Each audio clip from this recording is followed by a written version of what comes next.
Okay, so the aim is basically the safety of the procedure and also the target specific.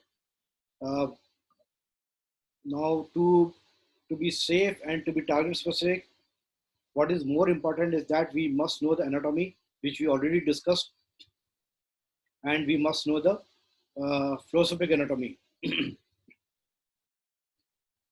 and also the pathophysiology. Because even if you know the anatomy, if you know the fluoroscopic anatomy, and if you don't know the source of the pain, then again we can't be target specific. So these three things we must be thorough in understanding anatomy, fluoroscopic anatomy, and the pathophysiology of the of the disease, whatever we are treating.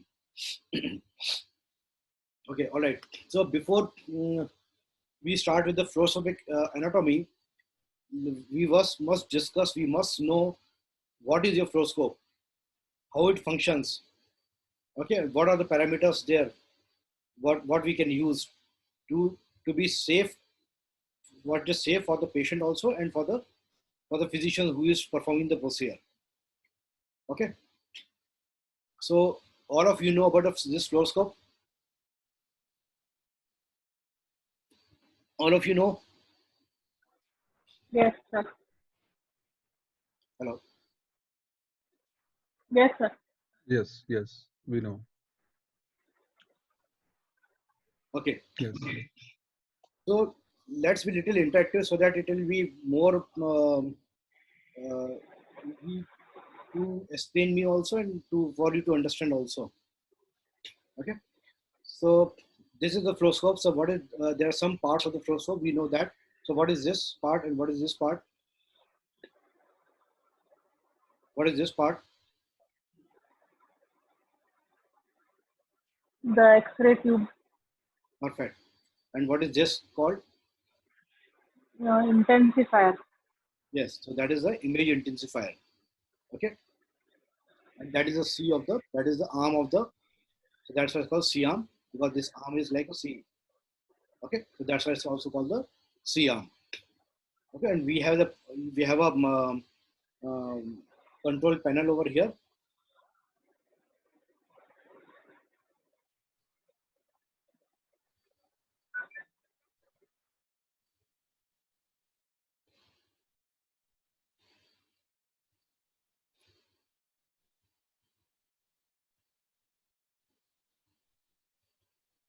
In between, I'm stopping because people are still joining. So I'm just admitting them. Okay. So here's the control panel over here. And then we have a screen where we get a picture of the fluoroscope, whatever is coming from here. Okay, so we know that there's an X-ray tube over here. That is the image intensifier. So X-ray tube is emitting the X-rays over here. So these X-rays, they should be reaching the image intensifier and where we get an image on the screen. So when these X-ray come out from the X-ray tube, they have to cross some surfaces.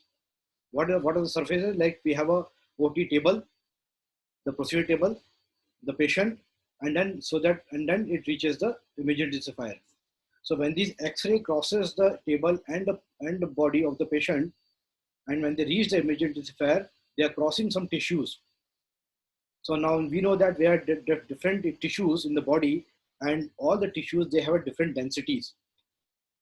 So what actually X-ray is taking over here, what picture we are getting is the difference in the densities of the tissues. It is not that we are taking any picture over here. We are just passing the X-rays which are crossing the body and reaching the image intensifier. And while passing the body, whatever the difference in the densities, that we are detecting on the screen. Okay. So this is the control panel. In the control panel, we have multiple parameters over there. So we'll take one by one so that we must know how to operate the fluoroscope also. So among these, the most important are, we always see that kV. We discuss about the voltage. So what happens, before that, let me just explain you what is there inside the inside the X-ray tube. Inside the X-ray tube, there is something called cathode there, and there's something called anode over there. So when the current is passed, and it is basically it stimulates the cathode. It heats up the cathode over here. So when it heats up the cathode over here, some electrons are liberated from there. So when these electrons are liberated, they are attracted towards the anode, which is a tungsten tube. So these electrons, they are attracted towards a tungsten tube, that is the anode. They hit the anode over there, and there they are converted into the photons. Now, whatever the photons which are coming out, they are the X-rays. Okay, so electrons converting into photons, and they are coming out of the X-ray tube as a X-rays. Okay, so we had to control these photons. So how we can do that? So there's something called voltage, that is kVA. So when we increase the voltage, what will happen to these electrons? The speed of these electrons will increase. So what will happen? The speed of the electron increases. So the X-ray which comes out from this X-ray tube, the speed of these X-rays which are coming from the X-ray tube, that also increases. So what does that mean? Which means that when they come out with a higher speed, they have a higher penetration power. Higher penetration power means more number of X-rays which are coming from the X-ray tube, they will cross the body and they reach the image intensifier. So what we are doing by increasing voltage, we are increasing the speed of the electrons, or we are increasing the penetration power of the electrons or the photon.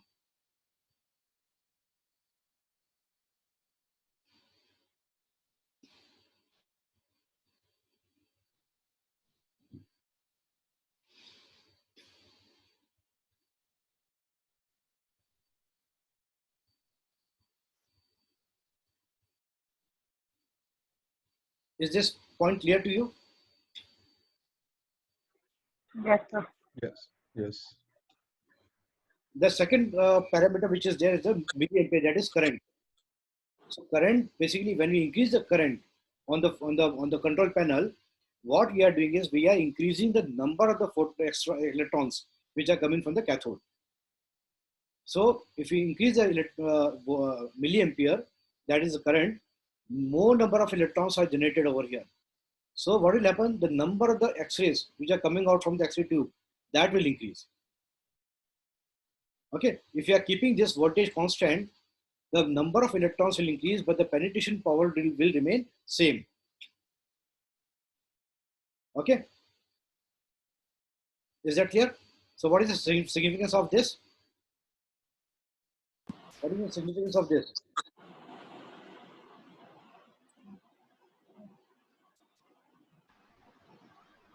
The significance is, Radiology safety. let me just give you some examples here. Suppose if you have a patient who is lying prone on the table, you take X-ray, take a picture, okay, and on the screen you are seeing that everything is looking very dark. So what does that mean? On the screen it is looking dark. What is the meaning of that? Under penetration. Yes, under penetration. Networking ability has increased. Huh? So what is happening? So what is the meaning of that? Under penetration means KV is too high. KV is High. KV is low. High. Why high? Why KV is high? We know that when we increase the KV, the penetration increases. And now we are seeing that it is under penetration. Right? Yes. Adhuri, Yes, sir. you understood this point? So Yes. when we are saying penetration is low, under penetration, that means penetration power is not enough. Yes. Right? KV is low. So KV is low. So if the KV is low, that means the penetration power of the X-ray which are coming out from the X-ray tube, they are not sufficient enough. The penetration power is not enough to cross the body to reach the image intensifier, right? So that's why we are getting a dark image over there. Yes. Okay. Yes. So what we'll do? We'll have to increase the KV of the, right? Yes. So when you increase the kV, so what will happen? The more whatever X-rays are coming out. Now here, when we increase the kV, the number of electrons which are coming from the number of the photons or the X-rays which are coming from the X-ray tube, we are not increasing that, right? Number is constant. The number of the X-rays are constant. But whatever X-rays are coming out, we want them to cross the body and to reach the major intensifier, right? So we'll have to increase the kV of that on the parameters. So when you increase the kV, what will happen? The penetration power will increase. The more number of X-rays, whatever are there coming from the X-ray tube, they will reach the image intensifier. And then we start getting a clear picture over there. Right? Okay. Now suppose we have reached to the certain stage. So, so that is why I always want you to be keep your videos on so that I can see your faces and I can make out you understood or not. Again, I'll tell you, I can finish it in 1 hour, the entire lecture. But it has no meaning otherwise if you have not understood the things. Okay, so keep your videos on so that we can discuss properly. Okay, otherwise I'll finish in 1 hour, you will go back and then you forget everything. Okay, so have you understood the concept of this KV now? Now, if you are getting a very bright picture, everything is white, looking very bright, white. So what is the meaning of that? High kV. High kV. That means, what is the meaning of that? That means, You should reduce the kV. Penetration. Yes. I believe More KV. penetration. More Yeah. penetration. So more penetration. So more penetration means, what is the disadvantage of that? What is the disadvantage of that? More penetration. So more penetration means it is good. Overlapping of images. Huh? Yes, yes. Overlapping of images maybe. Overlapping of Like Structures. overlay. not the overlapping of structures. So remember the first thing what I said is what we want. We want a difference in densities. We want to see the difference in densities, right? Yes. So if you have a high kV, what will happen? Whatever X-rays are coming out, all the X-rays are reaching the image intensifier. Yes. All the images, all the X-rays are reaching the image intensifier. All the X-rays are coming out from here and they're crossing the body and reaching there. Right? So what will happen? Everything will look white. Understood? What we want to see, we want to see the difference in density. What we want to see on the fluoroscope. What is the main structure which you want to see? Is the bone, right? You want to see the bone, no? On fluoroscope. Yeah. Okay. So bone is a denser structure. Mm. We want the X-ray, the penetration power of the X-ray sufficient enough so that it crosses the body, but it should be crossing more from the soft tissue and less from the bony tissues. So X-rays which are crossing through the soft tissues, that area will look little brighter. The bony area will look little darker. Understood? So now we have a difference in densities. Now we are seeing the contrast. Bony tissues are looking darker, softer tissues are looking brighter. So there's a contrast. Okay, so that is what we want to see, right? Okay.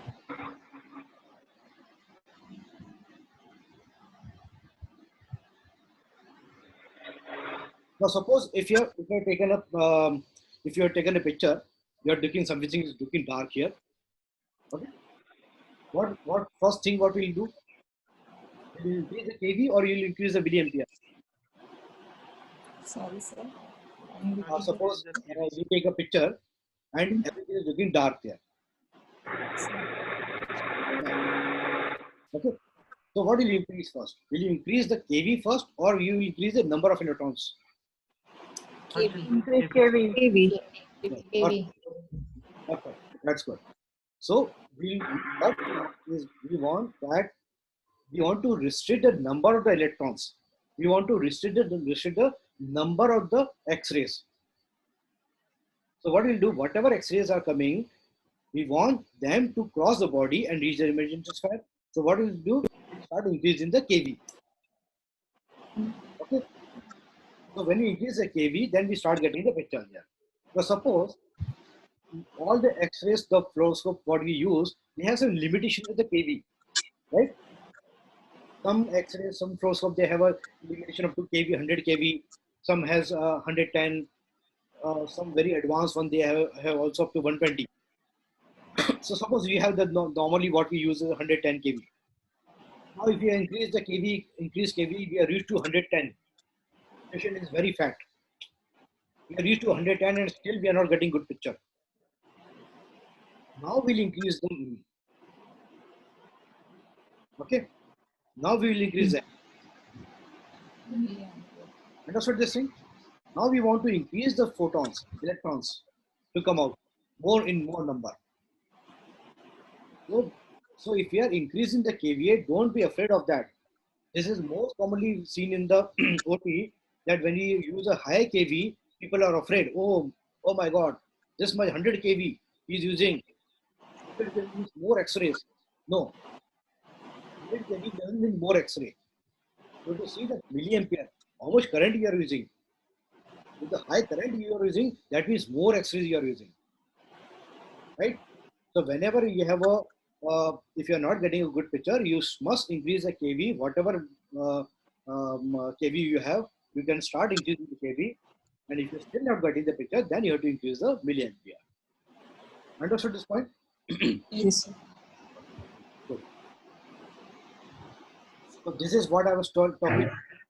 So this is what picture we get, right? This is what we want to see. So what we want to see on X-rays, fluoroscope, we want to see our bones, we want to see our needles, we want to see our contrast, right? All these are denser tissues, denser objects. So you can see the bone. This is soft tissue here. Okay. Now if you see, look at the bone, there's a difference in the bones also. Some part is dense. Okay. So if you see here, the transfer process, they are not that dense. They are thin bones. The lamina is very thin bone, so you can't see the lamina over there. But vertebral body is a thick bone, so you can see the vertebral bodies. Transfer processes are very faintly visible over here, right? So suppose if you want to do something at the transfer process, so what do? Suppose if you want to see, now here we can see the transfer process, but it's not clearly visible. So what will you do? Increase KV. Increase KV. What will happen? All the X-rays which are coming out from here, they will cross the transfer process and they will reach the emergent sphere. So what will happen? This will all again start looking more bright, like the soft tissues, right? We don't want the X-rays to cross the transfer process. Decrease Right? KV. So we have to decrease the KV. Okay. All right. Understood this point? Yes. Okay. So, so this is how you have to play with your KV and milliampere on the control panel. Okay. Now you can see here this is metal, very dense. You can see the metal. That's a contrast. That's a contrast. Okay. Contrast is a very important part of our information procedures. Okay. You want to see the contrast where it is flowing, because this is going to guide us whether we are in the right position or not, right? Contrast is a very dense object, so that will we can start seeing the contrast of the fluoroscope. Now you can see here. Can you see some difference here?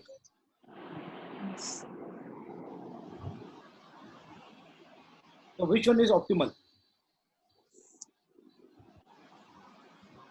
The right side or left side? Right. Right side. Yes. Perfect. Because you want to see the bones clearly, right? You want to see the different structures of the bone clearly. So what is happening here in this picture? What will you do? What will you do in this picture to get a picture like this? Decrease KB. KV, decrease KV. Perfect. Very good. So that what will happen? The X-rays, whatever they are coming from the X-ray tube, they are crossing. All of them are crossing the softer tissues, but they are not crossing entirely to the bones. That's why we are getting a proper picture. This is the optimal image. You want to see the difference in density, right? Hmm. This is the optimal image. Okay, you don't want a very bright image. You want an optimal image where we have a contrast. Contrast means contrast on the soft tissues and the bony tissues. Okay. Okay.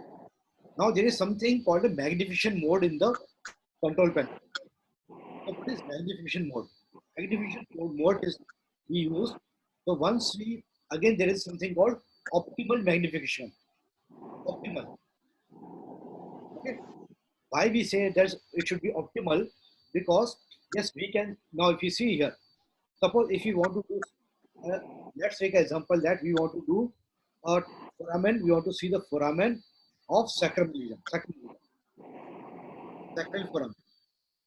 Okay. So if you see this picture, so this is called a field of vision. Field of vision is 12 inches. Okay. We are seeing the entire pelvis we can see here. But what is our target? What is it? Our target is entire pelvis. What is the No. target? Our target is this foramen, right? You want to see the foramen properly. So if we jump to this one, now here can you see the foramen here? Yes. Now you can see foramen here. Can you see the foramen here? Yes, yes. Yes. Here you can see the foramen. Here you can see the foramen. So which one is better for you if you want to target a foramen? Third. Hmm? Third one. Third one. Yes, definitely. Third one. But at what cost? Now look at here. When the field of vision is 12 inches,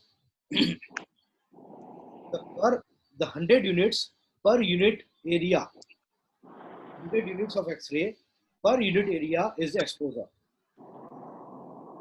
At this magnification, if we increase the magnification, the field of vision has reduced. Now we can see the bigger picture. And now what is happening? Per unit area, the patient is getting 200 units of X-rays.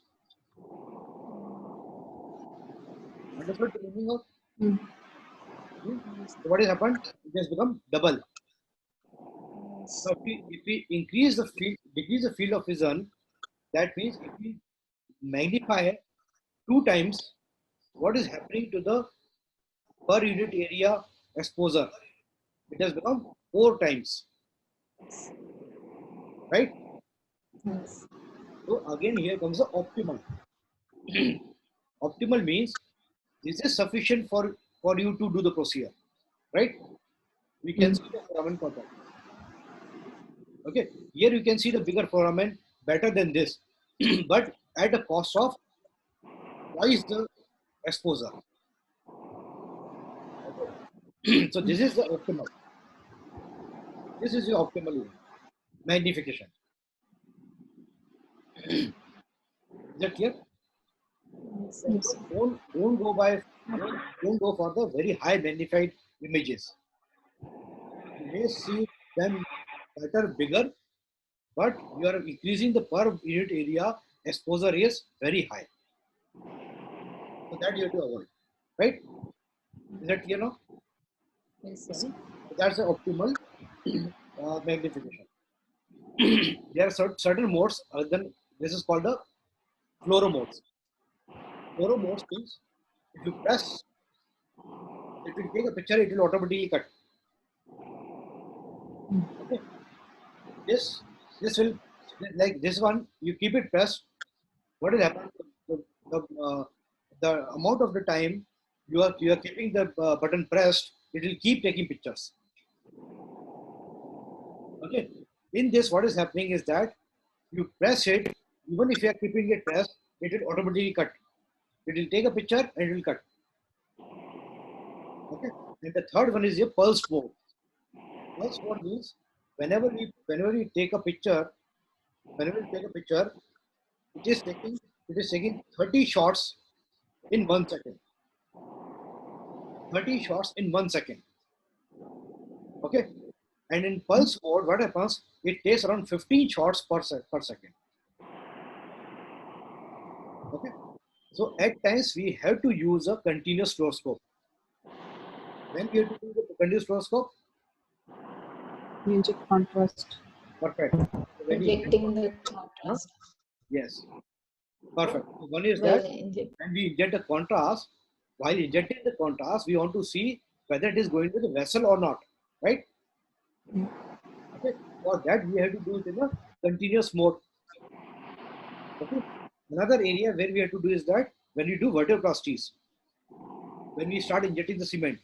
So while injecting the cement, we have to take a continuous fluoroscope because we want to know whether your contrast is just cement is leaking somewhere else or not, right? So at that time, you should use the pulse mode. Okay, you may get a little break in the films, but that is okay for us. This continuous 30 shots per second is required whenever you do angiographies and all these things. When we do for the interventional angiography procedures, in those cases we require these. But if you have to use a continuous fluoroscope for your interventional procedures, that time you can use pulse mode. In 15 images per second, you get a good cine view. Okay, understood? So by this, you are reducing the X-rays by 50%. We are getting 15 shots. Here we are getting 30 shots. So we are reducing the X-rays by 50%. Okay. There is something called automatic brightness control mode. Now all the new machines, whatever you have, they have a ABC mode, automatic brightness control mode. Okay. Now ABC mode is good. That machine is detecting. Machine detects everything. Machine detects everything, and machine will give you optimal image. Right? Machine will decide the kV. Machine will decide the milliampere. Okay. But I still don't prefer using ABC mode. I still use manual mode. Why? Because when we are using the ABC mode, you have to keep the button pressed for a longer time. Why? Because when the image, then when the X-rays reach the image intensifier, the machine has sensors over there. They are detecting the X-rays. They are connected to the screen, and they are seeing the optimal image. So it takes some time for the machine to decide the optimal X-rays, maybe the milliamperes. So you have to keep the button pressed for a longer time, right? So if you have used this fluoroscope, you use it uh, in the ABC mode. When you keep it pressed, you must have heard some sound like this, like this. Okay, it starts like it goes like this. So what is that? The machine is taking some time to detect the optimal voltage and the milliampere. So you are keeping it pressed for a longer time. Understood? Is that clear? Yes, sir. Yes, sir. So Yes. Advantage is that machine is deciding everything. You don't have to decide anything. The disadvantage is that for every shot, machine is taking 3 times the time whatever we are doing for the Image. right. Understood? So that is why Yes. it's very important for to understand what is PV and what is milliampere.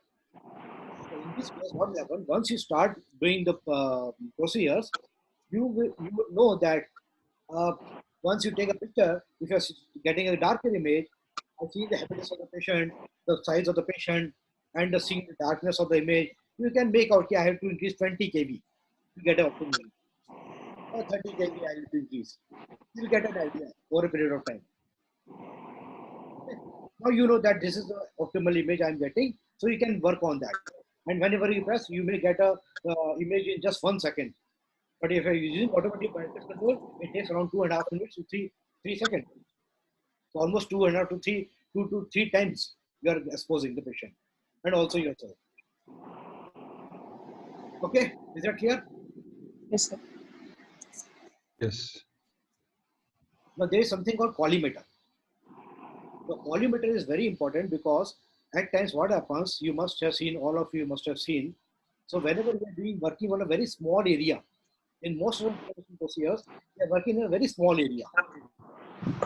Okay. Now to get that a proper image, the surrounding tissues which are very soft. Suppose the patient is having, uh, suppose the patient is having a lot of gases in the stomach. Okay, so what will happen? Whatever X-ray you are using, whatever voltage you are using, you are getting a very bright image of the gas shadows. Right? You will get a very bright image of gas shadows. What will happen? What will happen in that case? Your object, what you want to see, it will not be clearly visible. Because the surrounding tissues are so bright, right? We adjust our screen brightness. No? When we adjust our screen brightness, if it is too bright, it gives a glare on your face, on your eyes, Yeah. right? The same thing will happen in the screen also. So how to avoid that? For that, what we can do is we can cut the X-rays which are passing through that bright areas, softer tissues, by collimating. Means you're avoiding that area. I'll just give you this example over here. You can see here. Okay. Now this is the face. This is the skull. Now this skull is some part of the skull is going out. This is not coming into the way. This is directly going from the side. The X-rays are going directly to the where image intensifier. So what will happen in this area? You will have a lot of brightness in this area because there is no tissue here. Whatever X-rays are coming, they are reaching image intensifier without hitting any tissues. So you'll have a lot of brightness over here on the side of the screen. So what you can do is you can cut that brightness by collimating. Okay, understood? Now look at here. Look at like in the dorsal region. When you do something in the dorsal region, on the dorsal region we have lungs on both the sides. Lungs are filled with gas, right? So when you do something in the dorsal region, there is so much of brightness in the lung area that your object is not looking good. Okay, so you can cut that brightness by again collimating. Understood? So you can just use the collimators. So there are different type of collimators. There are vertical collimators, there are circular collimators, some horizontal collimators. There are different type of collimators that you have to decide depending on the what structure you want to see. Now look at the C-arm orientation and the exposure pattern. So this is the normal circumstances we have most of the time. This is X-ray table. The patient is lying on the table. This is X-ray tube, and this is your image intensifier. Now, when the X-ray tube comes, X-ray comes out from the X-ray tube. We know that they have to cross the table, they'll have to cross the body, and they will hit the image intensifier, right? So, what are the three surfaces they are crossing? One is the table, one is the body, and third is the image intensifier. These are the three surfaces they are hitting. So when these X-rays comes out, when they hit the surfaces, what will happen? There are some X-rays which will cross the body, but some X-rays will get scattered, right? They will get scattered. And this area, what you are seeing in the orange area, so this is the maximum scattered area, right? So this is the maximum scattered area. So that is why we always wear a apron which covers your neck to the knee region, knee area. So this much area we should always cover. Okay, understood this? So this is the maximum area where you have a scattered X-rays. So scattered is coming from the table, from the body, from the image intensifier also, right?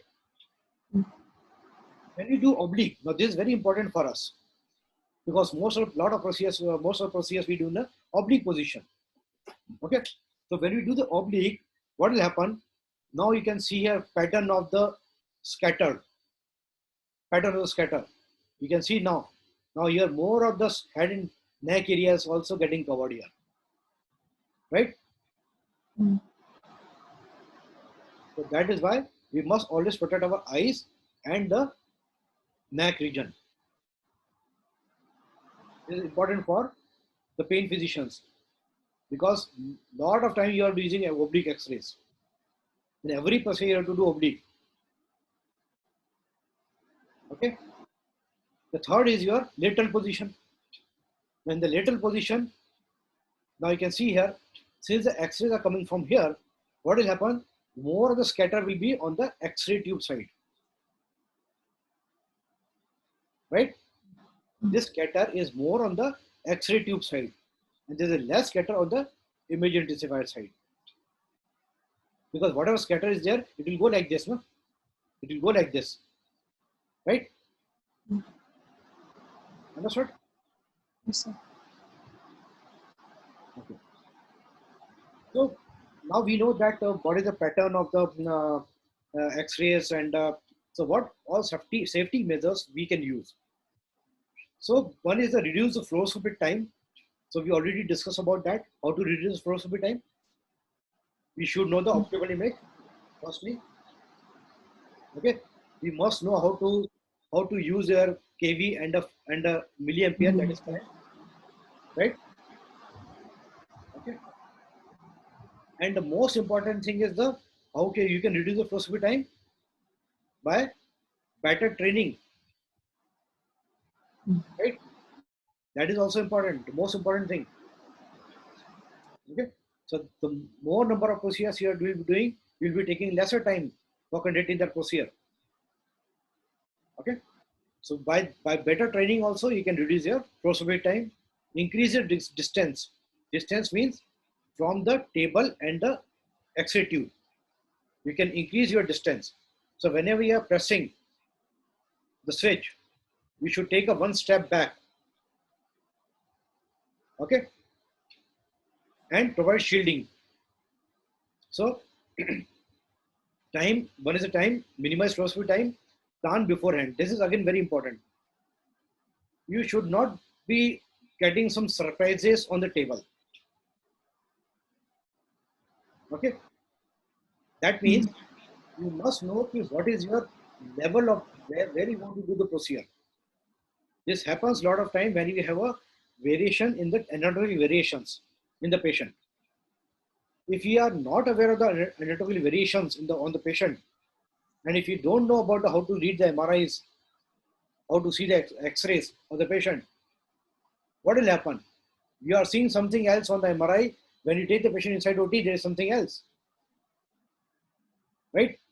Now you are confused. Now you are confused, and now you are start calculating the counting everything here and there. So you are taking lot of X-rays for that because you are not prepared, right?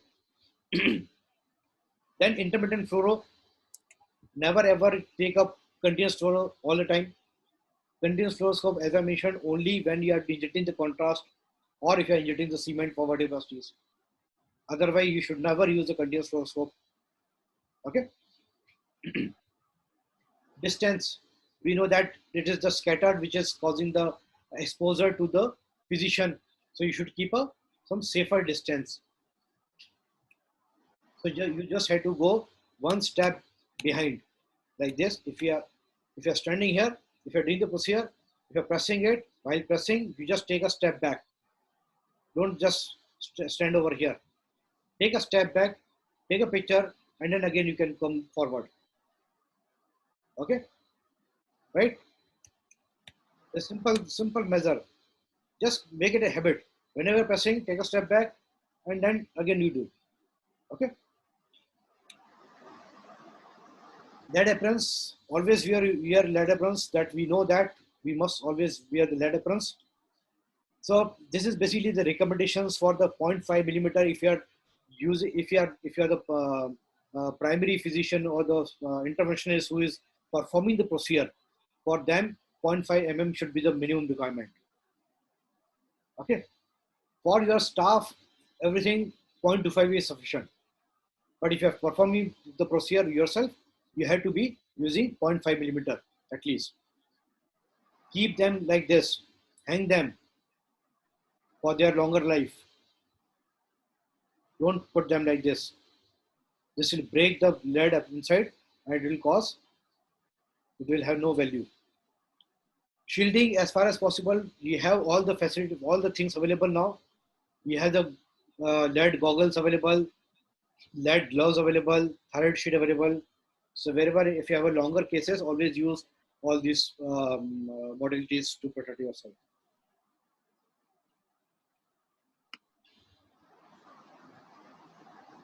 Now again, this is very important. Now you can see here the position of the X-ray tube and the image intensifier from the patient.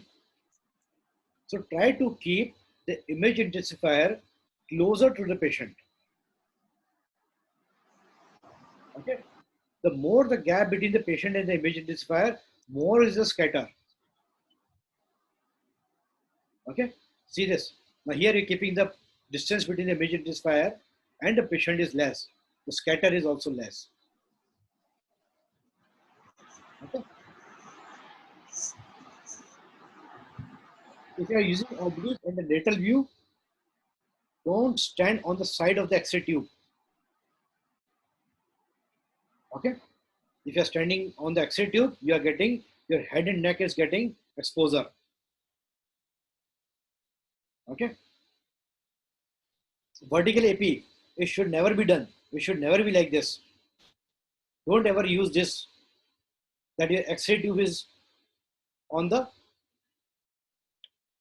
this side of the table. Okay, over the patient. It should always be below the table. If you are using this, more scatter is on this side. Your head and neck area is getting a lot of exposure over here. Collimate properly. This is what I was telling you. Now, you saw this. I just mentioned about this. So if you have a picture like this, you have to collimate this. That means you have to reduce the X-rays which are passing through this area. So you can use a collimator for that. Okay.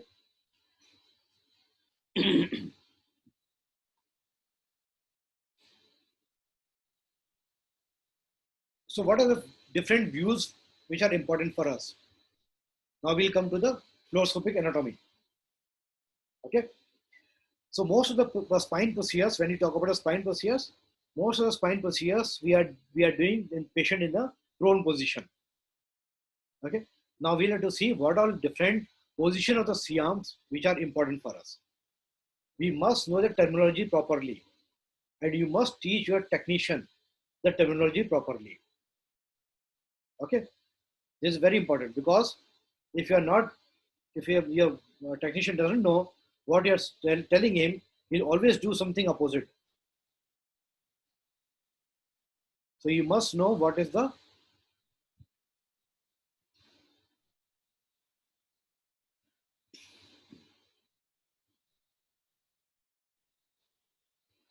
correct terminologies.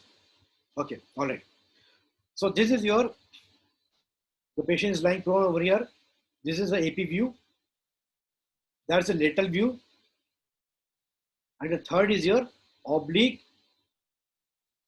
Oblique means right oblique, right of the patient. This is right of the patient. So right oblique, left of the patient, left oblique. Okay. And the fourth is your tilt.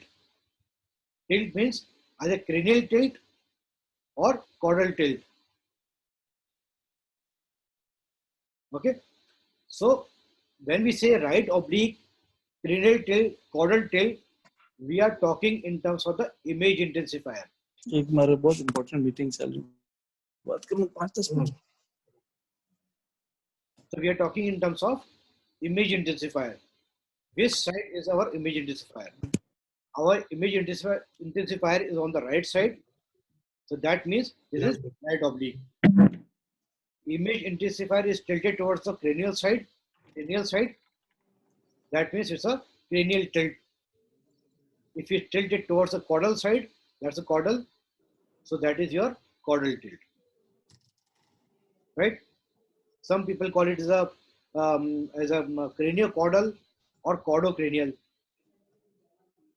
That you can use interchangeably. But remember this thing, this is called a cranial tilt and a caudal tilt. That is sufficient. Okay? So EP, lateral, right oblique, left oblique, cranial tilt, caudal tilt. All these positions you have to do in all the procedures. In majority of the procedures. In 90% of the procedures. There are some procedures which don't require oblique views.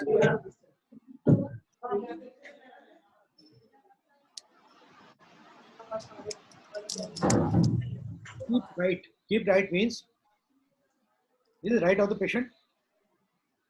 Okay.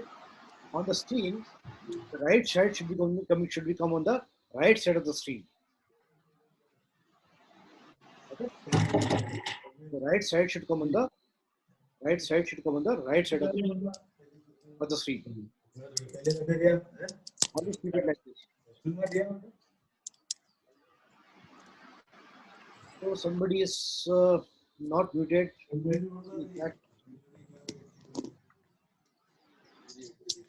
Ajay, yes Ajay, mute yourself. oh. Yeah, thank you.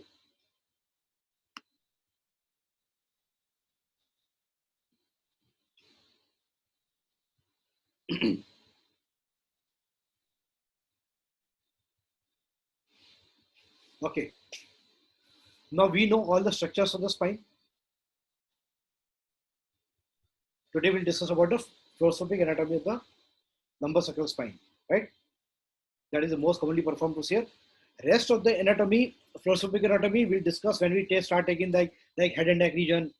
If you are doing some cervical procedures, that time we'll discuss the cervical anatomy. Okay.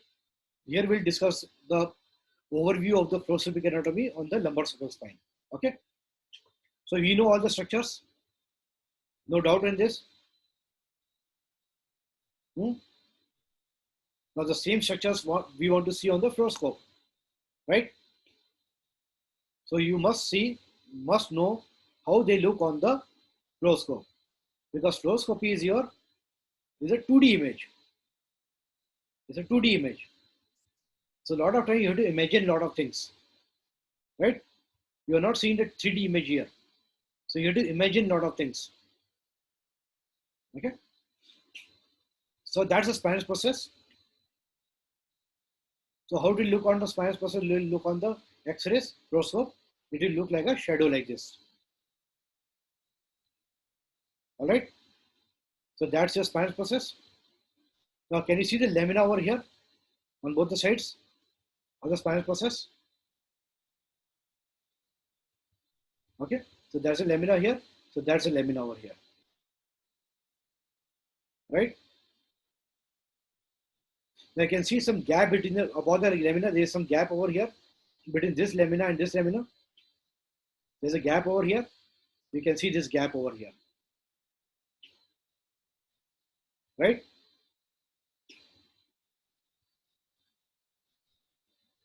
Any doubt? Keep asking.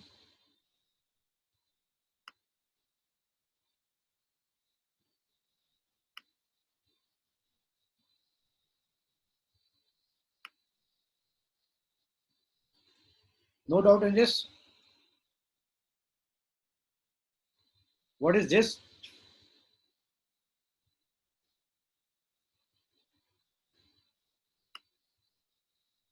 Hmm? What is this?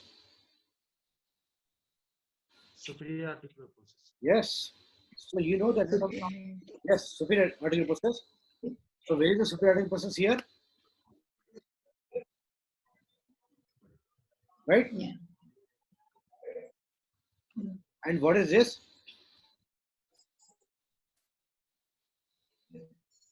Inferior Inferior articular process. So where is the inferior articular process? Right? Yeah.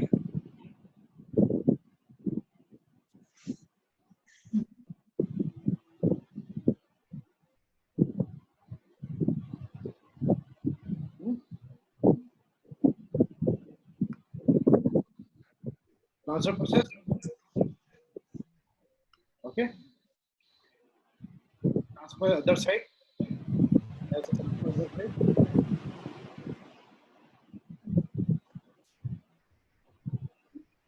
Okay. Now these structures are we can see here. We can see here. But there is something called pedicle. Can you see the shadow here?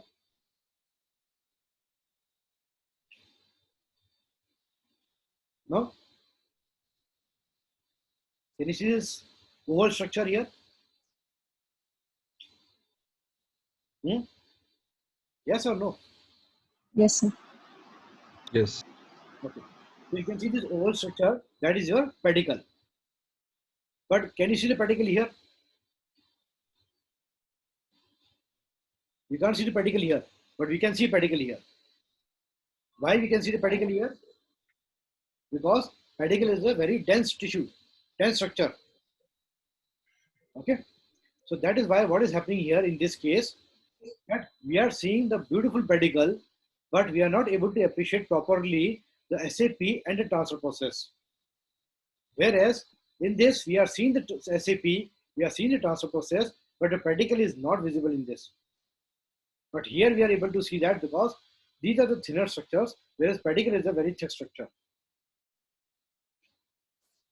Understood? So why it is important? Why it is important to understand this, that now you can see the pedicle. Now you can see this pedicle, is it looking like a platform? Suppose if you want to do something in the pedicle, what will you think by looking at this X-ray? By looking at this fluoroscope, you will think that pedicle, it's a very simple thing. It's a platform, you just have to go ahead there. That's it. But is it that? No. Before the breaching the pedicle, there is SAP, there is a transfer process here. Right? Okay, which we are not able to appreciate on the fluoroscope because they are thinner tissues as compared to the pedicle, which is a thicker tissue. Okay, so this is what we have to imagine, and for that we have to have a very good clear understanding of the anatomy. If you are hitting some bone, if you're not reached the pedicle, you should be getting that, okay, I'm slightly medial, so that means I must be hitting the SAP. I'm slightly lateral, that means I'm hitting somewhere in the transfer process. Transfer process. Okay, understood? Okay, so and that's a vertebral body, entire vertebral body over here. Okay, and this is the area for the foramen, right? Now, if you see this inferior articular process, superior articular process, in between the SAP and the inferior articular process, there's a facet joint, right? But this facet joint, because it's a vertically oblique. There's a bone behind a bone. So that is why we cannot see the entire facet joint here. Okay? Because there's an oblique bone. There's a bone behind this. The bone is like this. This bone is like this. So there's a bone behind the bone. So you cannot see the facet joint. Similarly, we cannot see the foramen completely. We can see this shadow, but that's not a foramen. Cut here.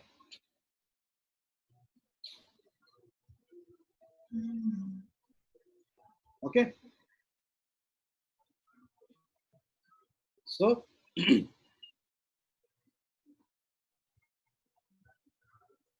what is this line?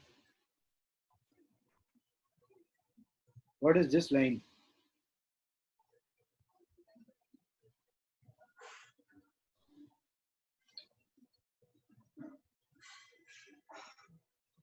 Hmm?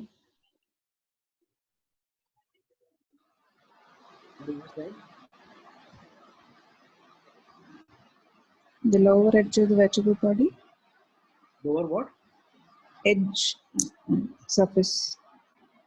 Lower edge, yes, but what is that called?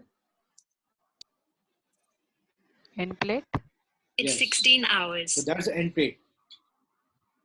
Okay. Can you see the end plate here? This is inferior end plate, so there has to be superior end plate also. Okay. And also you can see here the end plate, it is going like this.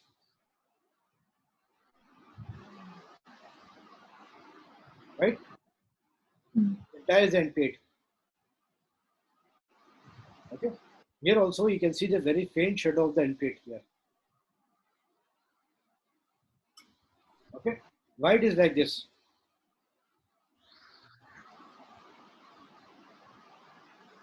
L5 is oblique. It's not oblique. It's in the middle. Oriented in the body. Huh? It's oriented in the body in the oblique, so there is an overlap when we see. So again, here I'll say that terminology is very important here. It's not oblique. Oblique is what? Right or left oblique, right? It's not oblique.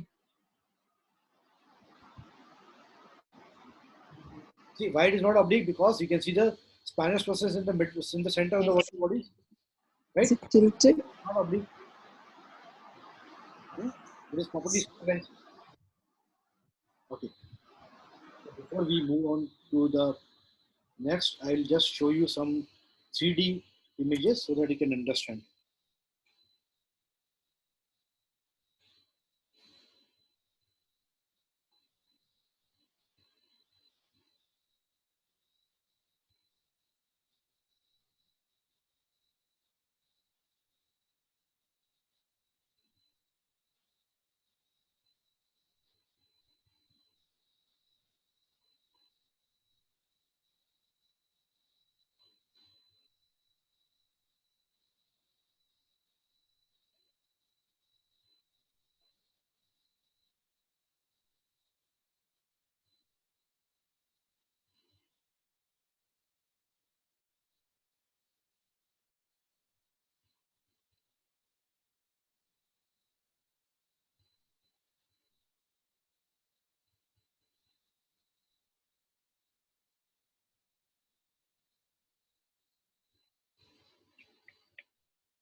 Okay, can you see the screen?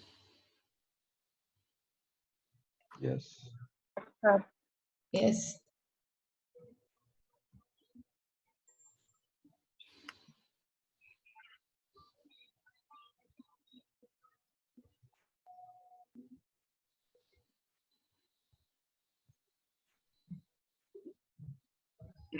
So you can see here,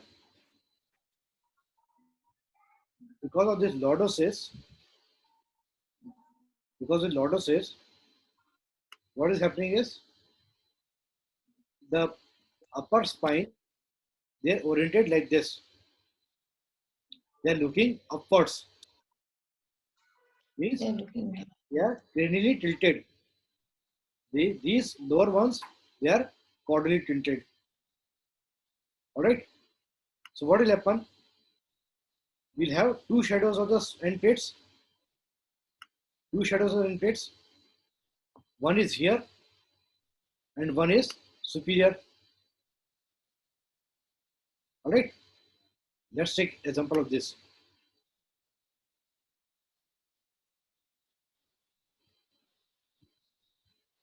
See this. What is the level of this end plate?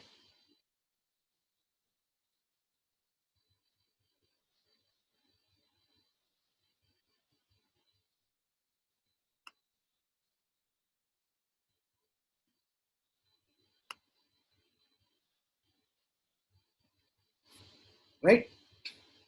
So the posterior end plate, the anterior end plates, they have a difference over here because it is tilted towards the cranial side.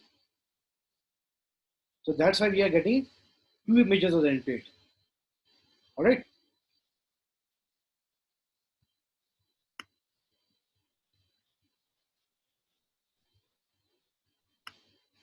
Okay. So this is what happens that the pedicle is where? Where is the pedicle? Pedicle is here. Pedicle is here. But since this is a very denser tissue, that's why we are able to see the pedicle in the on the fluoroscope over here. Right? On both the sides, we can see the shadow of the pedicle over there. Okay. Now you know that this is your transverse process. That is your infrartical process. Okay, let me choose another one. I'll show you the better one.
Can you see this screen?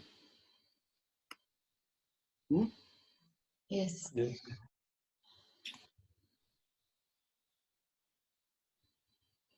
So this is what happens.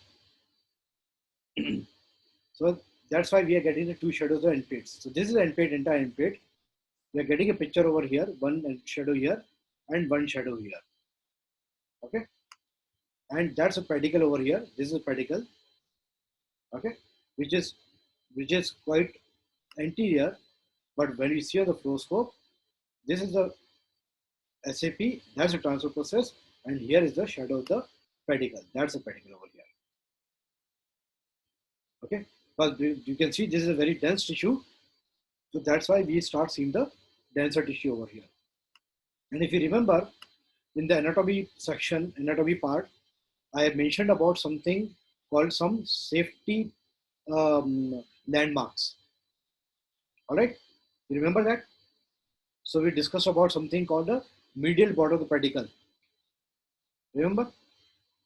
Okay, so medial border of the pedicle is one of the safety landmark for us when we are doing something in the lumbar region, because medial to that lies your nerve root over here. Which nerve root? Which nerve root? The traversing root.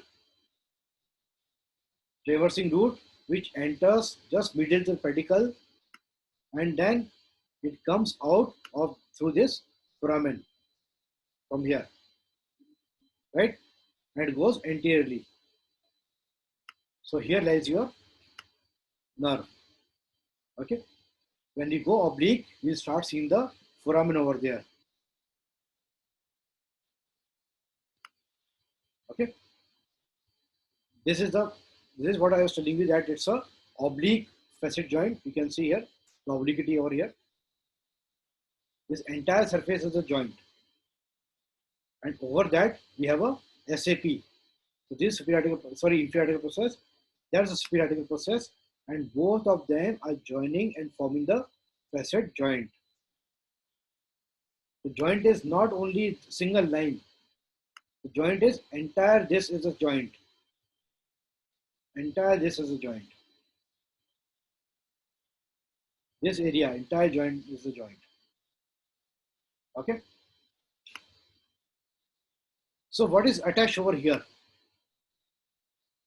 What is attached over here? This important structure which is attached over here. Ligamentum flavor. Ligament That's right. flavor. Ligament of yes. So that's the attachment for the ligament of flavum. So from here to here, we have a ligament of flavum. Okay. So what happens? The ligament of flavum. Now you can see here, the ligament of flavum is not only attached to the lamina over here, it also extends and forms the medial surface of the facet joint. Just try to understand this. When we discuss about the MRIs, that time I'll show you. Okay, and what is the significance of that? That also I'll show you. Okay, so ligament of flavum is attached over here, and it forms the inner surface of the facet joint also over there. It extends up to the facet joint. So any confusion in the anatomy part here?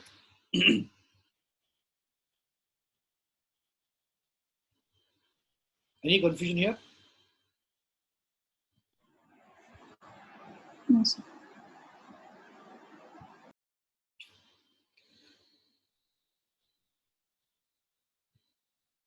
So in the lateral view, what all we can see in the lateral view? What is that?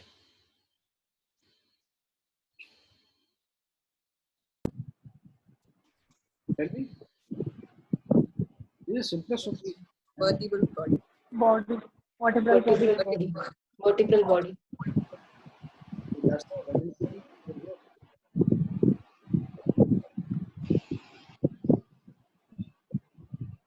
Okay. And this is another vertical body. All right.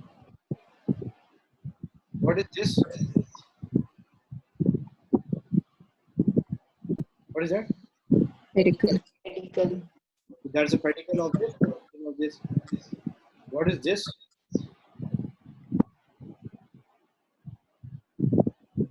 Foramen. Suprapedicular notch. Okay. And that's a suprapedicular notch here.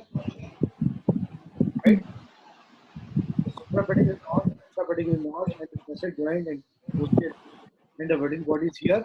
They are forming the foramen. Foramen. That's a foramen.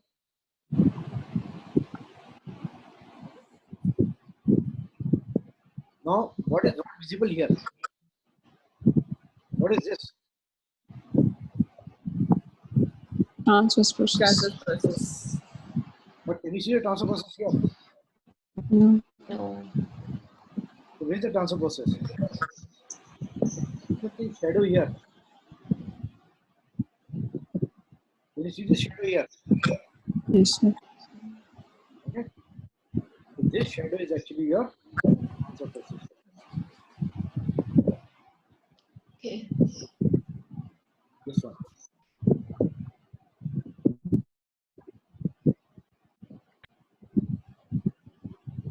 Okay. So that is the shadow transfer process. What is this?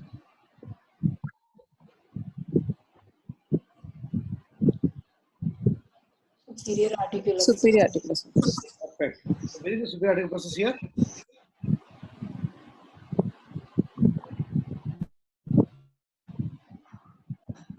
see that?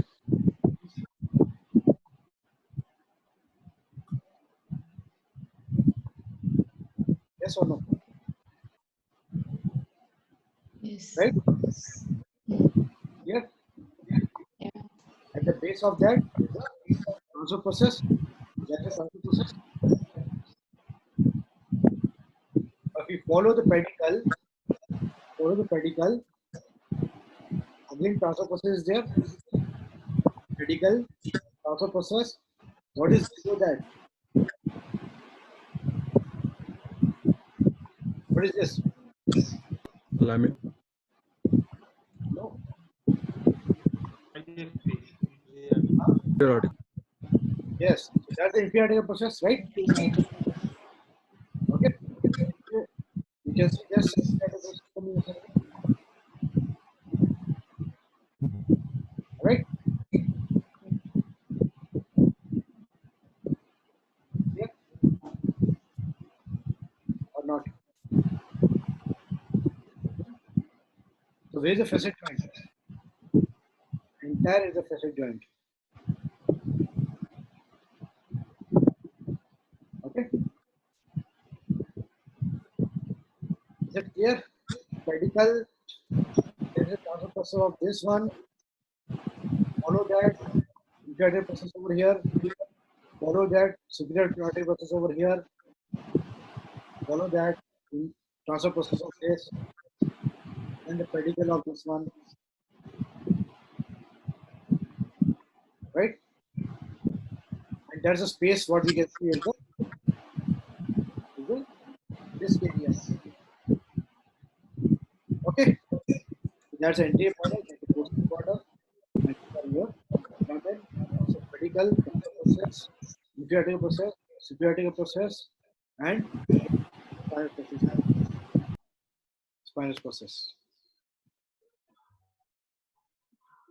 All right. So structures clear in the lateral view. Any doubt here? What is that?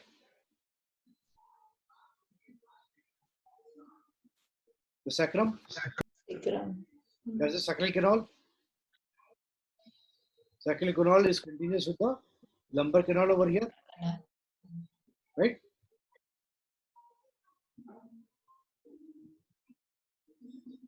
Now what is it? Now we'll come to what are the views which are important for us. Okay, and we'll see that what all we have to do in the fluoroscope, in the setting of the fluoroscope. Okay, so whenever you have a patient, we already know what procedure we have to do, right? When you take the patient inside OT, we know what procedure we are taking the patient for, right? We know the level, everything we know about that, about the patient. So we take the patient inside OT, the patient lies on the table, prone position, we take a AP view first. So in AP view, what is the first most important thing is that we have to reach our target area, right? First, we have to reach our target area. Okay.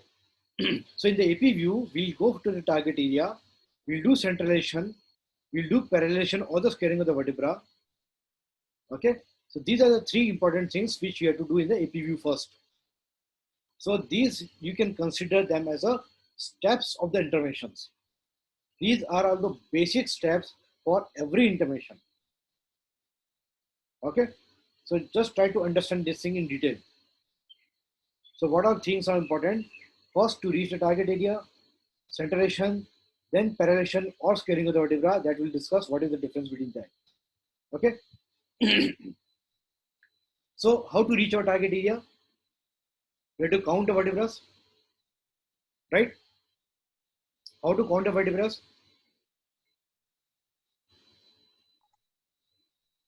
So this is X-ray image. So that's how we can see all the entire lumbar spine. But is it possible in the fluoroscope? In the fluoroscope, we can see maximum, suppose 3 or 4 maximum. Okay. So if you are just looking at these 3 on the fluoroscope, can we make out which one is L1, L2, L3? We don't know. Okay. So we have to count the vertebrae, right? So how do you count the vertebra? From the T12, from the rib attachments. From the rib Rib attachment. attachments from T12. Yes. From the T12, the rib is attached over there. Okay. And below that is your L1, L2, L3, L4, L5 like this. Okay. We should not count from the below. Never count from here. You may have lumbaration or sacralization. Suppose if you have this patient, and if you start counting from here, so this is looking like L5, right? This is looking like lumbar vertebra, last lumbar vertebrae. But is it L5? Now, if you start counting from here, this is L5, 4, 3, 2, 1.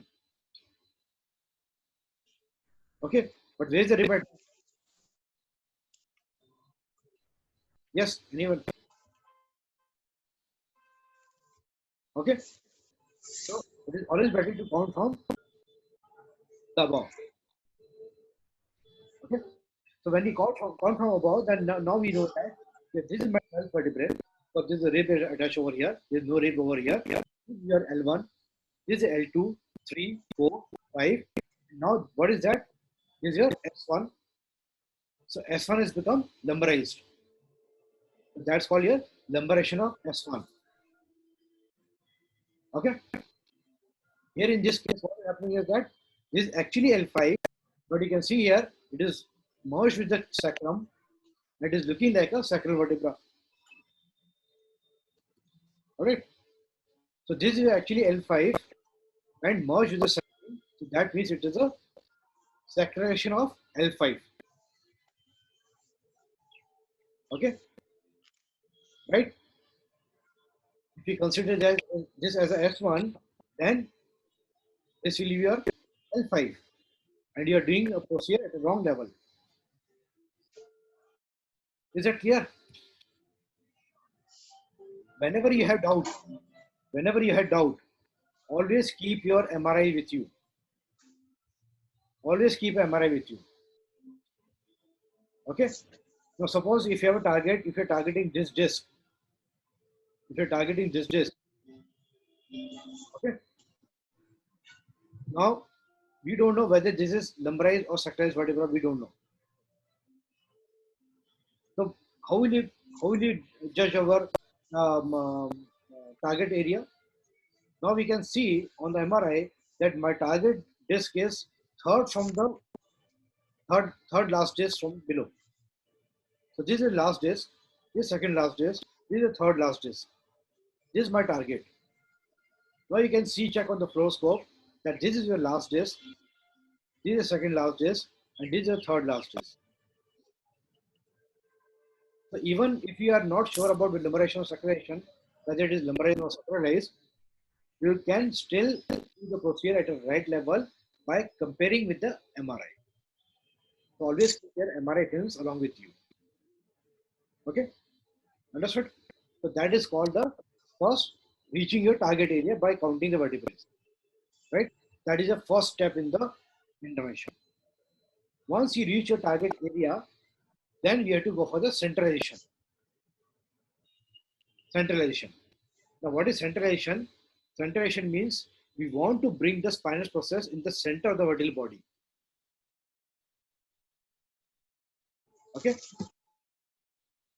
Spinous process to bring in the center of the vertebral bodies. Right?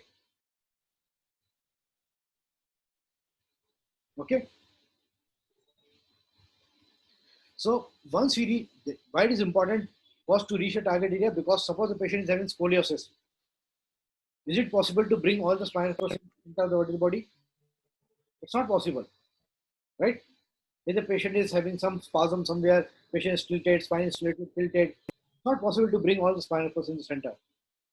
So once we reach our target area, then we'll just look at that area. Now what is happening over here, what is happening below, we are not bothered about that.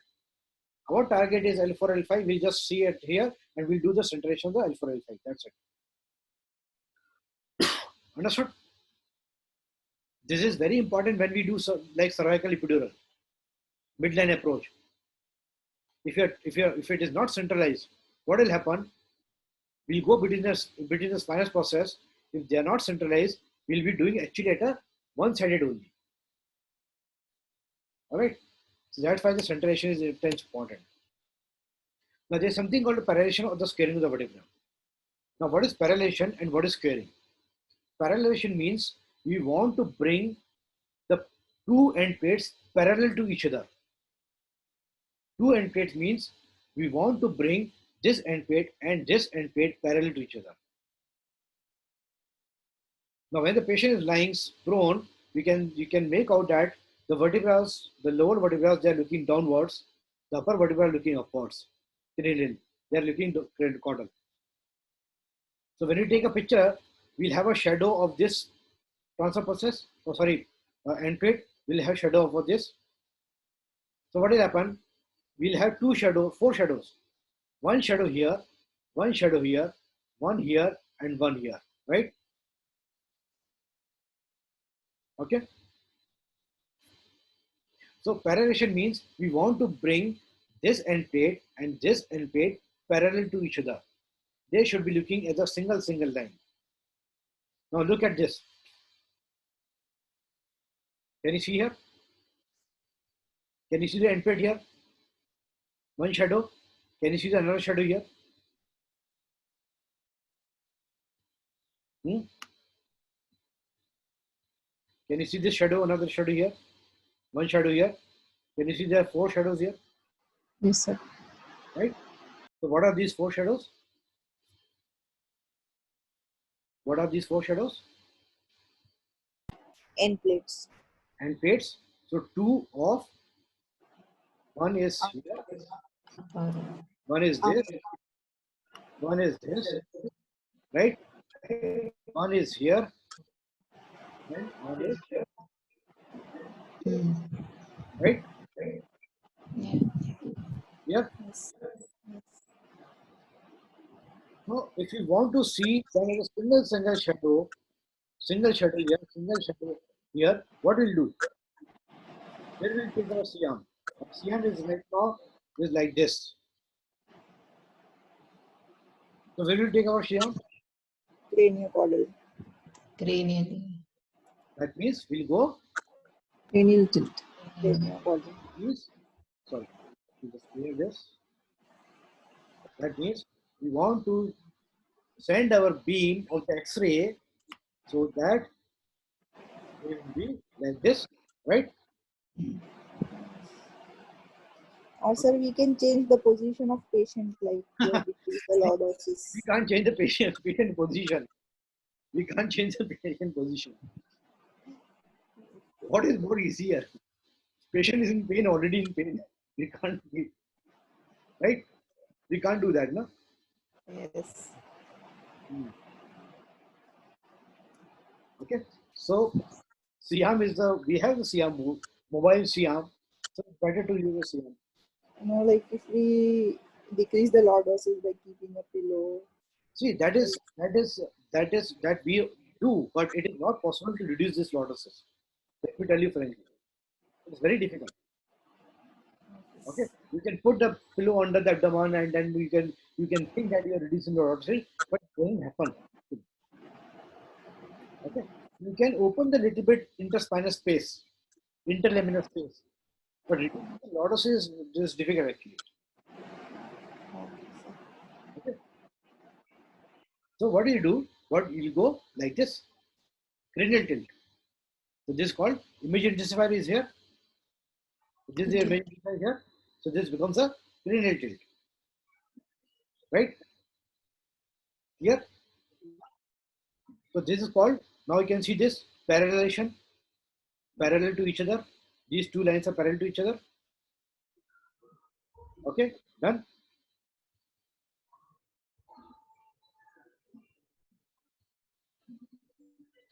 And what is squaring? Squaring means, now if you look at this vertebra, can you see one shadow here? Can you see that? This shadow? Yeah. Can you see this shadow here? Right? Yeah. Now can you see this shadow here? and another shadow here. Right? Again, for this vertebra, we can see 4 shadows. Now we are not talking between 2 vertebrae. We're talking about one single vertebra. In one single vertebra, we are seeing 4 shadows. That means superior end plate is having 2 shadows, inferior end plate is having 2 shadows. Right? Yes. So what is squaring? Squaring means now we want to see this vertebra as a single vertebra. So what we'll do? We'll shift our C arm so that we have a shadow here, one single shadow here, and we have a one single shadow here. Right? Again, what we'll do? Cranial tilt. Perfect. Cranial tilt. Now, the same thing if you have to perform something in the upper part of the spine, lumbar spine, what will do?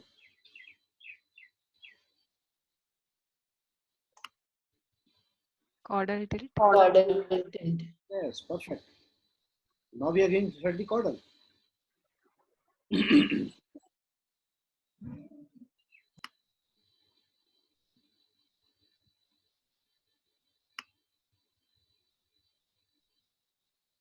Okay, understood? For the upper lumbar vertebrae, we have to go slightly caudal. For the lower one, we have to go slightly cranial. Now, suppose if you have to do something in the L5 sacral region, now what will you do?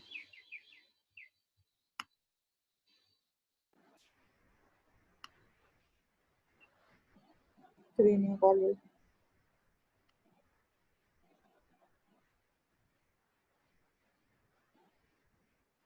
So this much is required.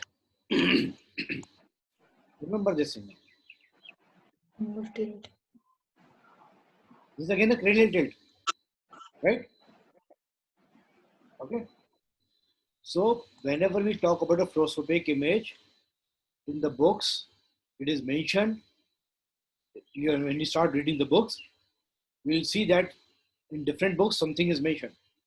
That is, go 20 degree, go 30 degree cranial, right? You'll see all these things in the books. Don't go by degrees. Every vertebra, every level, they'll have different angulations. So what is the better method? Better method is to go for the squaring and the parallelization. Right?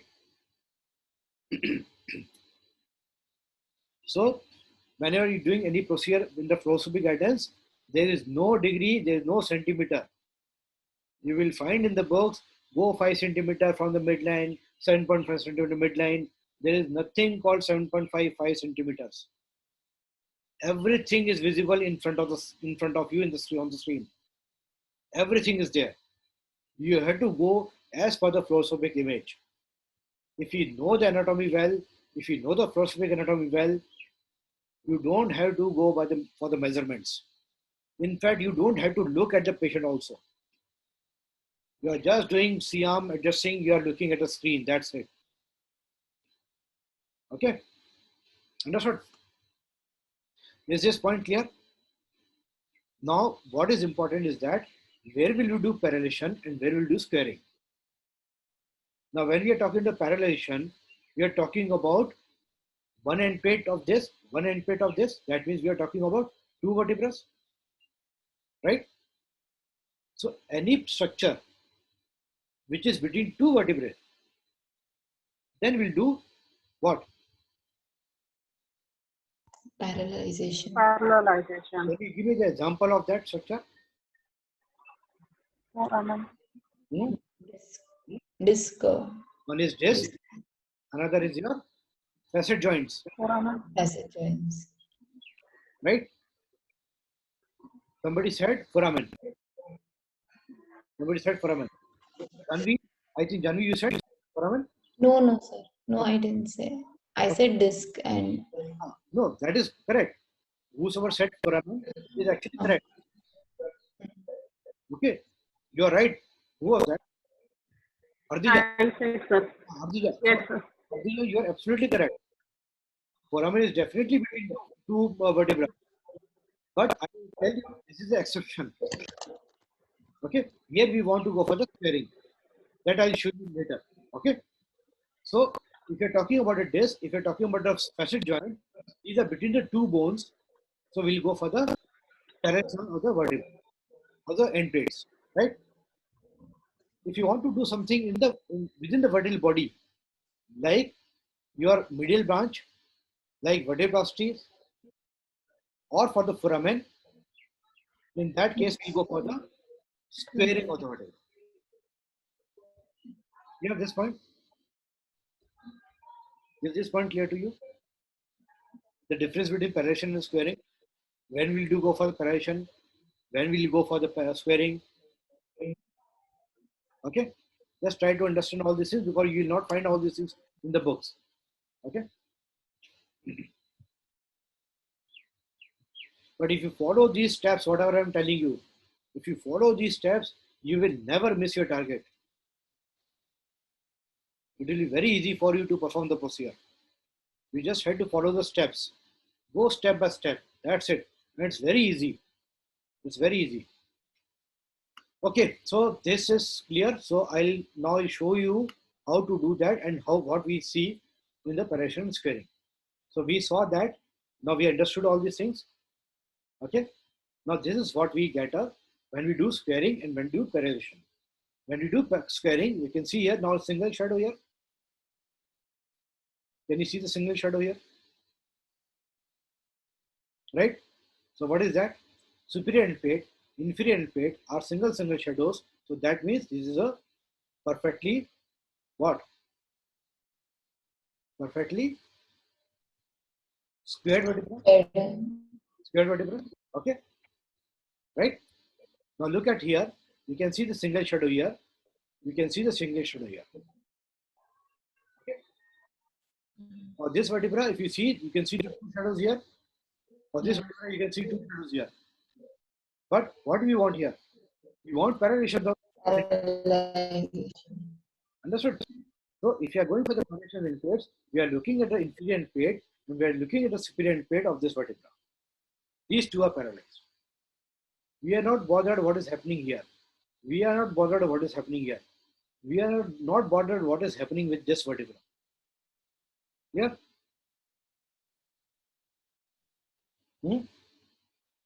Understood? So squaring and pannulation are not same. Some people may teach you like this. Squaring and pannulation, they call it as a interchangeably, they use that word terminology, but it is not same. Okay, here we have pannulation, but we do not have squaring of the vertebra, either this vertebra or this vertebra. Okay, here we have squaring of the vertebra, but there is no pannulation of the end plates. You can see the two shadows here, you can see two shadows here. Sorry, sir. Can you please explain, sir, again? Huh?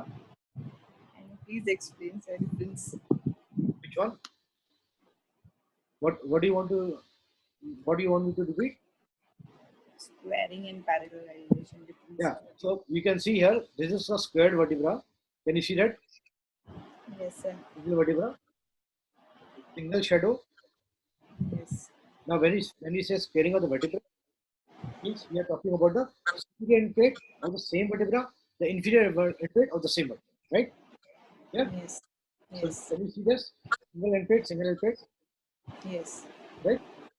Yes. When we talk about the pannulation, we are talking about the one end plate, that means inferior end plate of the superior vertebra, inferior end plate of the superior vertebra, Yes. and superior end plate of the inferior vertebra, right? Yes. You can see the single shadow. So that is parallel to each other. Yes. Whenever you have to perform the procedure between two vertebrae, we will go for the pannulation. Parallelization. If you want to do something in the vertebral body, like medial branch, vertebroplasty, foramen, we will go for. Squaring. Thank you, sir. Okay. Understood? This concept is clear. Yes, sir. So what are the three things in AP view? Just revise. First, Reaching, to reach your target. identifying target area, Good. Second is centralization, perfect centration of that area. Third or is squaring or parallelization. operation. Perfect. Good. Okay. Then we have a oblique. Oblique. So what all you can see on in oblique view?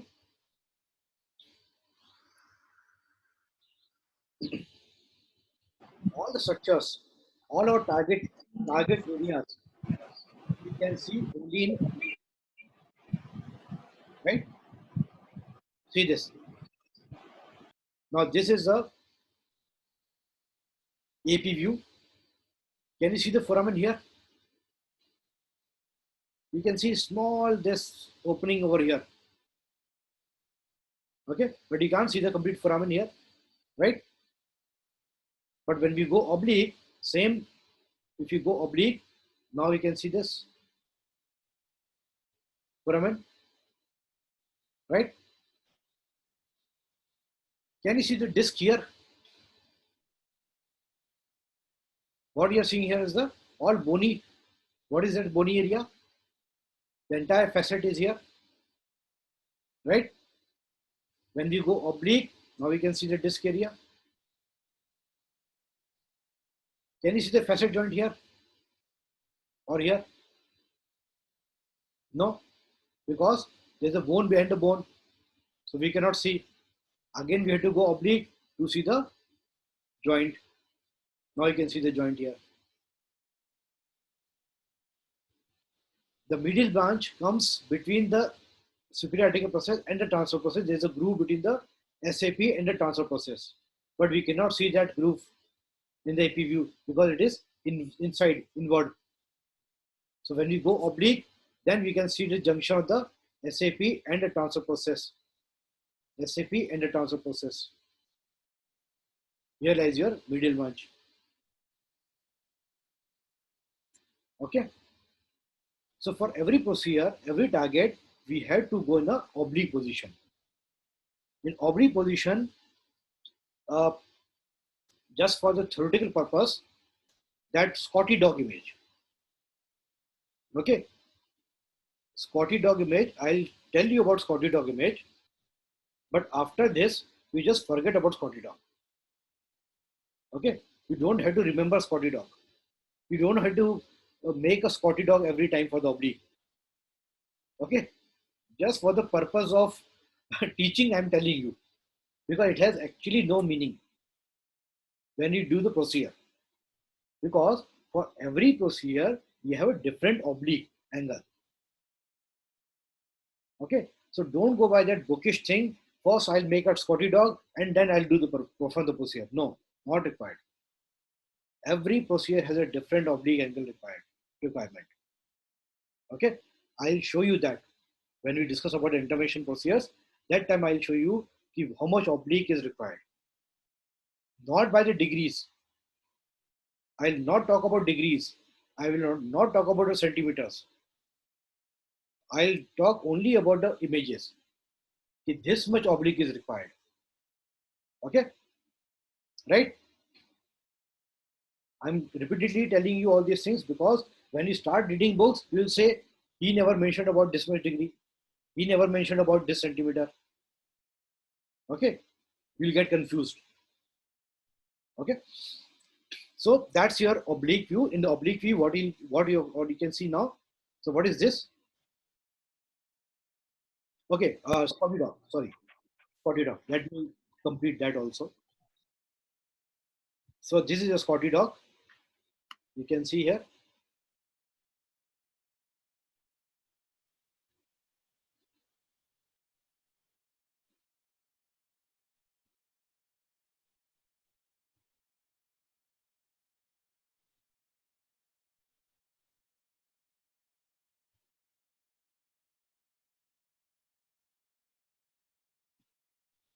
Okay, that's a Scotty dog. So what all this thing? What is that? The mouth of Scotty dog is here. Process. Transfer process. Okay, so that's the transfer process here. The face of the skull dog, Pedicle. the pedicle, the ear, Superior. superior process, the neck, Pars interstitial cortex. pars interarticularis. Perfect. Pars intra- Very good. The forelimb, Inferior article pouch. interarticular process. Perfect. Hind limb, Process. spinous process. Spinous process. Spinal process. Yes. Okay. The tail, transverse transfer process of other side. of the opposite side. Okay. And the body of the skull dog. Lamina. No. Okay. Good. Now forget about skull dog. Okay. So what we have to see is that now we can see the facet joint. We can see this. Okay. We can open it further. We can open it further. Okay. This is your area for the middle branch. This is the area for the facet joints, interarticular facet. Okay. For vertebroplasty, this is the area. Pedicle we target. For foramen, we have to target here, just below the pedicle. Okay. For disc, we have to go for the just lateral to SAP periodic process over here. Okay. But can we do all the processes in the oblique view? We can see the structures. But if we go in the oblique view, what will happen? We don't know the depth. We don't know the depth, right? We have to see the depth also, na? Now for depth, what is important? Lateral view. Lateral view. Lateral view. Okay. Now we already know all the structures in the lateral view. Now if you want to do something in the disc area, disc, we have to reach here. That is our target.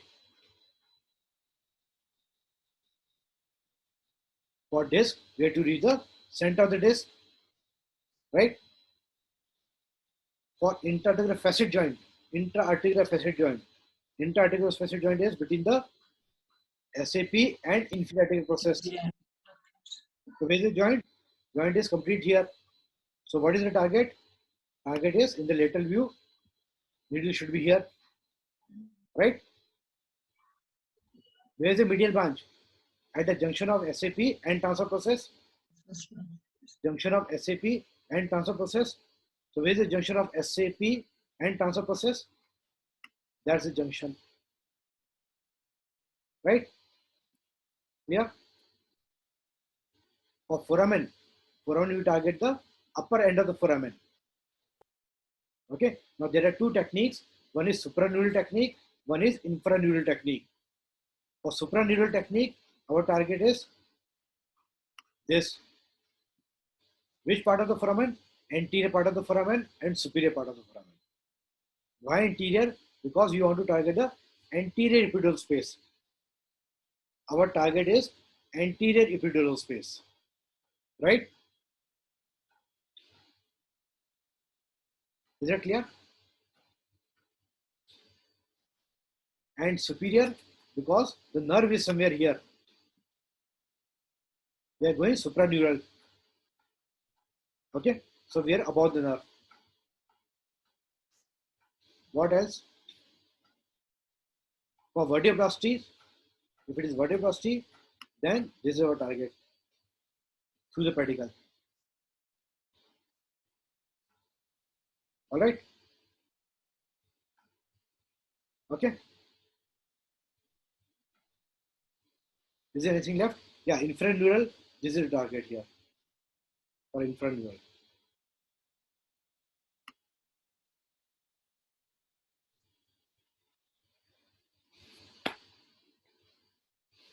Okay, is that clear?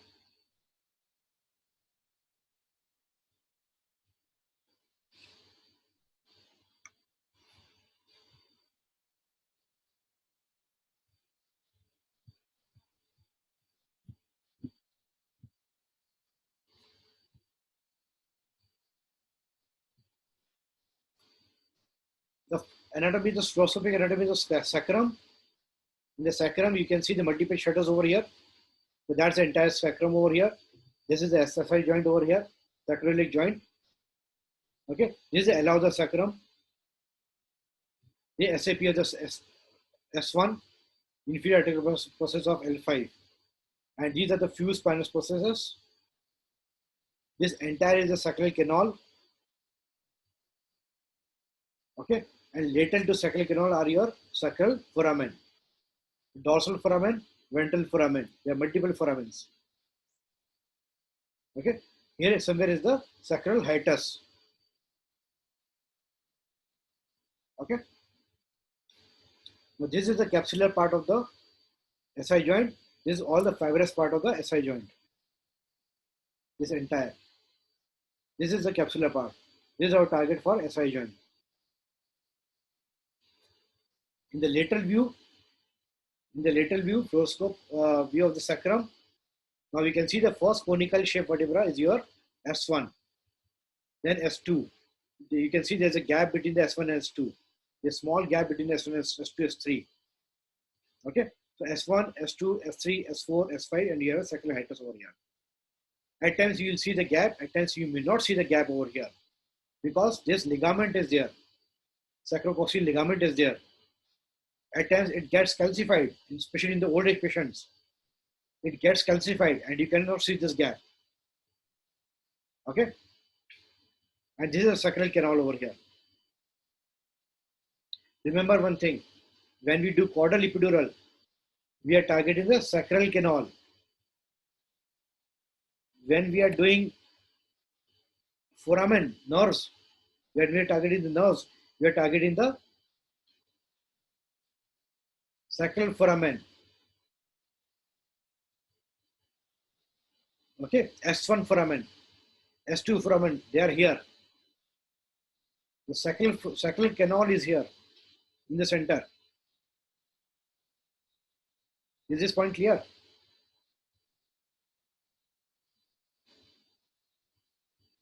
So if you're targeting S1, if you're targeting S1 in the lateral view, where our needle should be? What is the end point for the needle?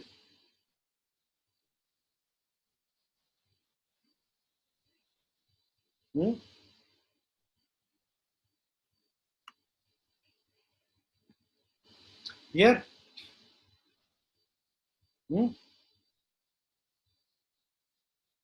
No. This is a sacral canal. Our target is foramen. Sacral foramen is here. S1 foramen is here. See again. Don't worry. When we discuss about this, that time I'll explain you in detail everything. See, this is in the center. When we target this canal through the caudal root, we cannot target this through the from here.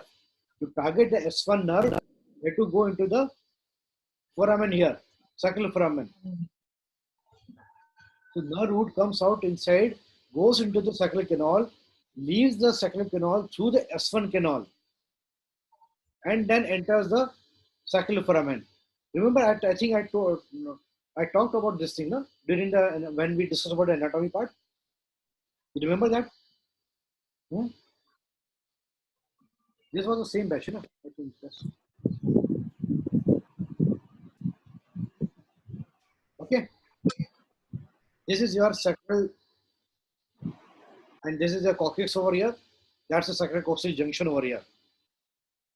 That's the sacrococcygeal junction. And this is the intercoccygeal junction. That is for the ganglion impar. Ganglion impar lies here. For caudal epidural, we do target this one. We do enter like this.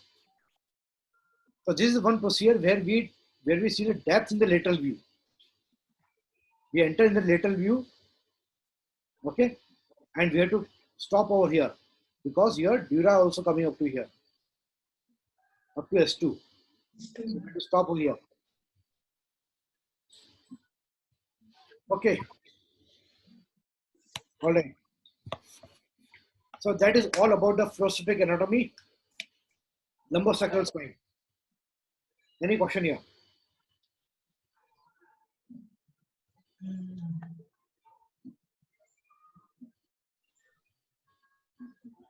So that sacral foramen, can you show again, please? Eh? That sacral foramen in the lateral view. No, we can't see that foramen in the lateral view. We can see the sacral canal in the lateral view. So if we are giving caudal epidural, we have to use the lateral view. But if we want to give in the sacral foramen, we have to use AP view. No, not the AP view. How will we see? You have to take a AP with the caudal tilt. Sorry, cranial tilt. With the cranial tilt. You remember we discussed when we are doing anatomy part. We know that Yeah, there are it two foramen. comes from inside. Huh? We know that there are two foramen. One is the dorsal, one is ventral. Hmm. They are like this. You We have have to to- over- So we have to tilt the C-arm cranially so that we can see them as a single foramen, right? Yeah. Remember that? Okay. Yes, sir. So what you have to do is, this is a dorsal foramen, there's a ventral foramen. We have to tilt our C-arm so that we can see as a single foramen here. Don't worry, when we discuss about the S1 foramen procedure, that time I'll show you how to do that. Okay, sir. Right now, just try to understand the fluoroscopic anatomy. Okay? Yes, sir.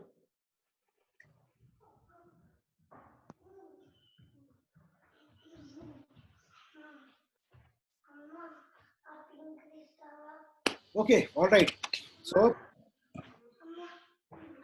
next week is what?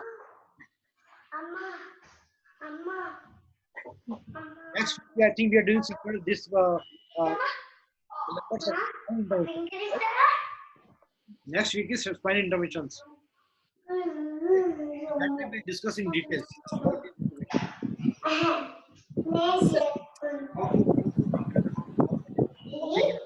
For every procedure, right? That time we'll discuss in details.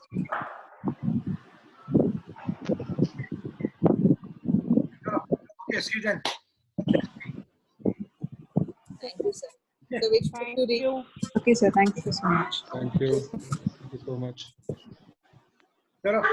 Bye-bye. Thank you, sir. Is there any question here or what? Sir, which book to read, sir? Which book? Yes, sir. Okay. I'll send you one or two books. Okay, sir. Just send a reminder to her. When she is in touch, just ask her to send the books. Okay, sir. Just the message. She'll send the books. Okay, sir. Sir, for that AIM virtual thing, we have just filled a Google form. That is sufficient for a registration? Yeah, you are registered. You all are registered for that. Okay. Thank you, sir. I think I have received around 13 out of 17. 4 of you have not filled it. So if you want to attend that, you must fill that form. Okay. Because for every person we'll have to give a password and password. So you must register for that. It's complimentary for you, all of you. But you must register. Can we book our tickets now for 2nd October? And You have that form with you. then can anyone help us for the accommodation there? No, accommodation is not required. It's a conference. It's a We are from Rajasthan. If we are coming to Hyderabad, we need to stay there for one or couple of days. you're talking. No, okay, you're talking about the workshop. Yeah. Yeah, workshop. So you'll have to come to Hyderabad. Yes. Yes. So From Delhi, if the dates are fixed, we make a program. I told you last time also, na. As of now, the dates are fixed. Okay. But And you we know have to. that the scenario is changing every day. Okay. As of now, the situation, at least in Delhi, is under control. Okay. But Hyderabad condition is not good right now. So, but that time up till October, it might improve. That is what yes. We are also that it should improve by October. also there is no problem because last week also I went to Hyderabad. I Hmm. went there, I came back same day, and there was nothing. Actually, when you go on the streets, there is nothing. It is like a Okay. normal routine thing.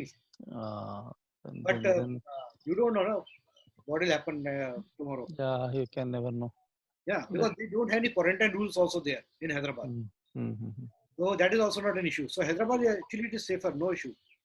Okay, then We'll be we able to do and that. We'll be able to. what about the hotel accommodation? Hotel accommodation, we just okay. Let me. I think it is there in the on the website. I no. No, Those it's not there. the surrounding hotels names we have already given there. Let me check that. Okay, we'll find out and get it booked. Yeah, we'll send you. Thank you. We'll send you. Nice talking. Okay. Chalo. Thank you. Thank you, sir. Thank you. Thank you, sir. Bye. Thanks. Thank you so much. Good day. Bye, sir. Bye. It's 17 hours.